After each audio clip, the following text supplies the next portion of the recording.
There is a moment, quiet, almost sacred, when a parent watches their child sleep. In that stillness, something stirs within, not just love, not just pride, but an ache, a memory, a reflection of a child they once were. Lonely, forgotten, misunderstood. And then something shifts. As they wrap their arms around their child, they are unknowingly wrapping love around their own wounded heart. This is not just parenting. This is redemption. This is reparenting the inner child. In this video, we explore an extraordinary truth. When you become a parent, you're given a rare and sacred chance to finally love the child you once were. We grow up. We change our clothes, our hairstyles, our jobs. We pretend to be strong. We learn how to smile through pain. But inside each of us, there still lives a child who remembers the times they cried alone, the days they longed for comfort and never received it, the moments they needed to be seen but weren't. That child never left. They are you, just smaller, just quieter, just hidden. We bury this inner child under responsibilities, careers, and roles. But every so often, they speak. In the anger that feels too big for the moment, in the fear of being rejected, in the desperate need to prove your worth. That's not immaturity, that's a cry for love. You see, the wounds of our childhood don't just disappear. They wait. They wait to be acknowledged, held, and loved.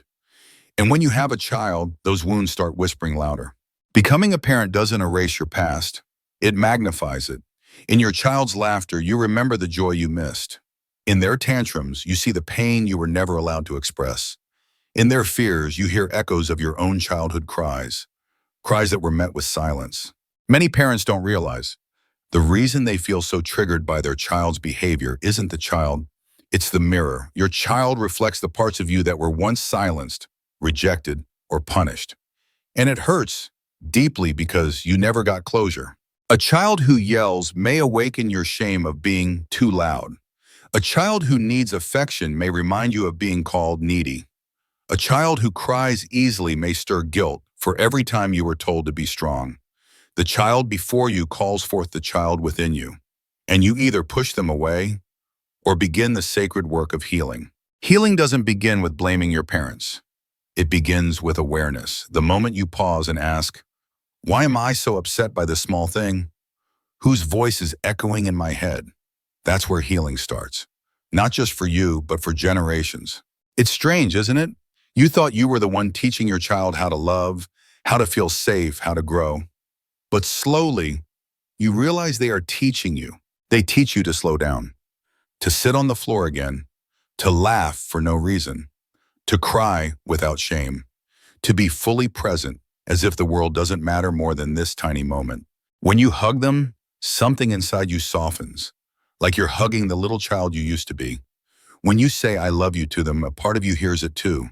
It reaches the corners of your heart that never heard it enough. You start offering your child what you were never given: patience, warmth, permission to feel.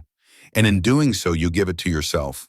You break the chain, not by force, but by tenderness. Maybe this is what healing looks like. Not a big moment, but 1,000 small moments of choosing love over reaction, presence over pressure, understanding over control. Each time you do that, you are not just raising a child, you're raising yourself. A second time, with more love. You grew up, but the child in you never left. They just learned to be quiet, to sit still when the world was too loud, to nod, to nod, to smile, to perform. But deep inside, they never stopped hoping. Hoping that someone would finally say, you are enough. Every adult carries invisible needs from childhood. Some were never met. The need to be seen, the need to be heard, the need to feel safe, and most of all, the need to be loved without condition. Maybe that's why you ache so much when your child cries, or why you're triggered when they reject your hug. Because a part of you remembers what it felt like to cry and not be held, to speak and not be heard. Your inner child isn't needy. They are simply waiting for you, the grown-up version, to finally turn around and say, I see you, I believe you, I'm here now. Not with blame, not with regret, just with love. Your child gives you that chance. Every tantrum is a mirror, every question is a key, and every embrace, a doorway back to yourself. There's something people rarely talk about. While you're raising your child, you are also re-raising yourself. Every bedtime story, every gentle word, every patient breath you offer your child is also what you once needed but maybe never received. You teach them not to be afraid of the dark, and deep down, your own darkness begins to soften. You tell them they are loved, and a quiet part of you whispers, "So am I." Parenthood isn't just a job, it's a mirror. And if you're willing to look, you'll see not only your child, but the version of you that still wants healing, still wants comfort, still wants someone to say, "I'm proud of you." So when your child throws a tantrum, pause. Ask yourself, is this only about them, or is a part of me reacting too? When you forgive your child's mistake, can you forgive your own? When you hug them after they fall, can you comfort the part of you that still remembers its own bruises? To be a good parent is not to be perfect. It is to be present. Present for your child, and present for your inner child too. There is a silent revolution happening in living rooms, kitchens, and playgrounds. It's not loud, not televised, but it's powerful. Every time you choose gentleness over anger, every time you apologize to your child, every time you pause and breathe instead of repeating the harshness you were taught, you are breaking a chain that has lasted generations. Our grandparents didn't know better. Our parents did what they could, but we are the bridge. We are the ones standing between pain and possibility, between inherited wounds and intentional healing. What we don't transform, we transmit. But what we face, we can finally end. Your child may never know the full weight of what you carried, what you chose not to pass on. And that's okay. They'll just grow up feeling safe, feeling heard, feeling loved. And that is the loudest legacy of all. So if it ever feels like you're failing, like you're not enough, remember you're not just raising a child, you're raising the future and healing the past.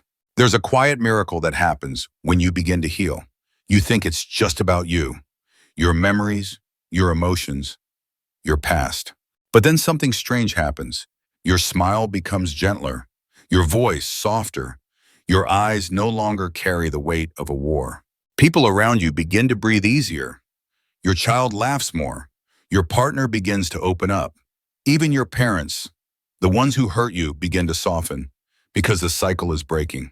Healing is never selfish, it's contagious, it spills out, it radiates like light from a window into a darkened room. When you choose to sit with your pain instead of running from it, you give others permission to do the same. You become the safe space you never had. You become the parent you needed as a child. You become the proof that cycles can be rewritten and stories can end differently.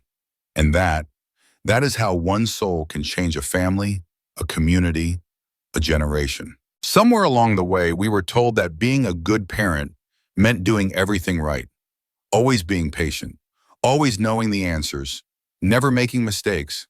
But that's a lie. Children don't need perfect parents. They need real ones. The ones who show up, even when they're tired, even when they're scared, even when they don't have it all figured out. When you hold your child while you cry, you teach them that tears are safe. When you say, "I'm sorry," you show them that love includes humility. When you try again after failing, you model resilience. Presence is more powerful than perfection. Your child won't remember how clean the house was or whether dinner was burnt once. They'll remember that you sat beside them when they were scared, that you listened, really listened, when their hearts were heavy. You don't need all the answers.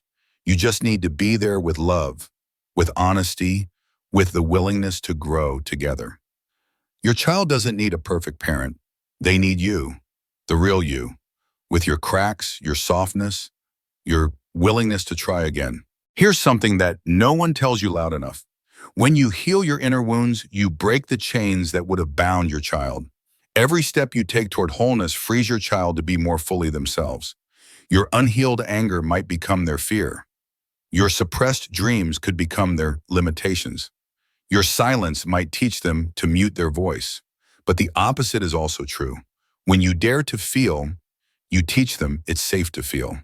When you say, "This hurt me, but I'm learning," you model bravery, not perfection. Your healing gives them permission. Permission to laugh without guilt, to cry without shame, to fail without fear, to grow up without becoming someone else. You don't need to fix everything at once. You just need to keep walking, keep loving, Keep showing your child that healing is a journey, not a destination. Your child may not say it now, but one day they will look back and whisper, "Thank you for choosing to heal. Because you did, I got to grow up free." Imagine this. Every hug you give your child, every kind word you speak, is like sending a letter back in time to the little you who once needed it most. When you say "I love you" freely, you heal the parts of yourself that never heard those words enough. When you listen with patience, you rewrite the story of loneliness that once haunted your childhood. This is why parenting feels so raw, so powerful. Because in loving your child, you are loving yourself. You are finally giving that lost child what they deserved all along. You're not just raising a child, you're rewriting your own story. And in that rewriting, you find freedom, peace, and a love deeper than before. So when the days get hard, when you feel unsure or exhausted, remember this truth. The love you pour into your child is the greatest gift you give to your own soul. And that's why the journey of parenting is also a journey of healing. For the child you hold now and the child you once were. Thank you for choosing love. Thank you for choosing to heal.